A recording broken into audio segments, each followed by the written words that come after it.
Dinners with my family were never chaotic or warm in the way people imagine when they think of relatives gathered around a table, because in our house quiet wasn't just preferred, it was expected, something my father believed reflected discipline, order, and respect.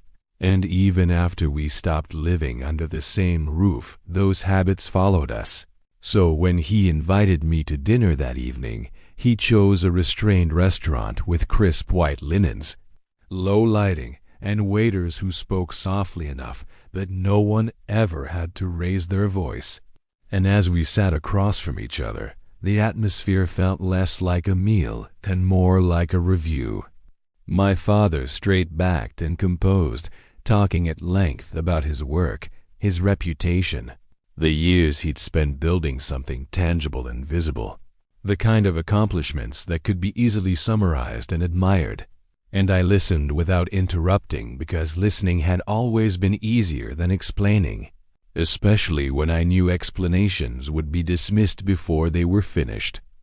Eventually, his gaze settled on me, his expression tightening slightly as he leaned back and asked whether I was still doing whatever it was I did.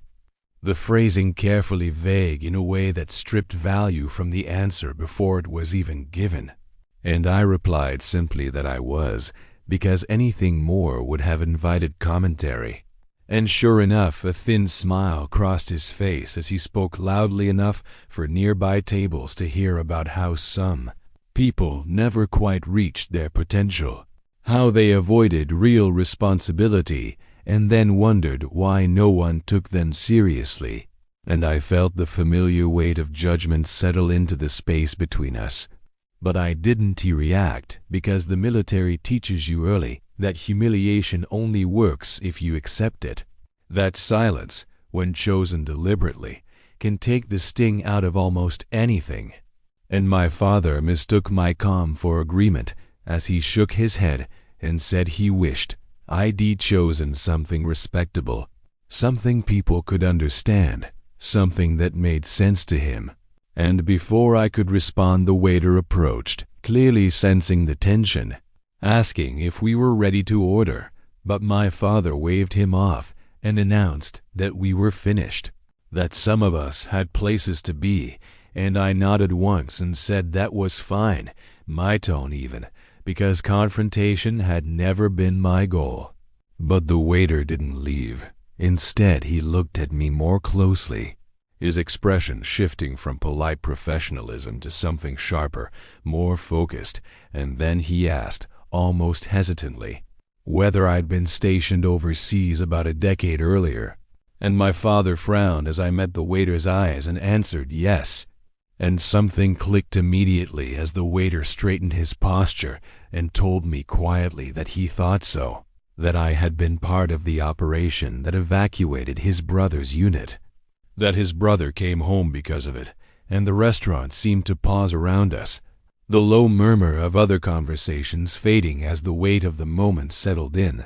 And the waiter continued, voice steady, saying that his brother never forgot my name, that none of them did, and for a long moment no one spoke, not my father, not me, not anyone within earshot. And then the waiter nodded respectfully and told us dinner was on the house, that it was the least they could do, before walking away and leaving us in a silence that felt entirely different from the one we'd arrived with.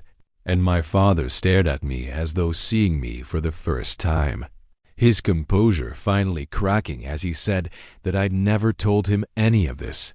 And I replied calmly that he'd never asked, and the rest of the evening passed without commentary or correction, just an honest quiet that neither of us rushed to fill. And when we stood to leave, my father paused, his voice softer than I could remember it ever being, as he admitted that he'd been wrong, that he'd judged what he didn't understand. And I nodded because that acknowledgement was enough. Because in the military, you learn that real respect doesn't come from explaining yourself or defending your choices. It comes from doing the work well and consistently, especially when no one is watching. And sometimes the truth doesn't need a speech or a confrontation.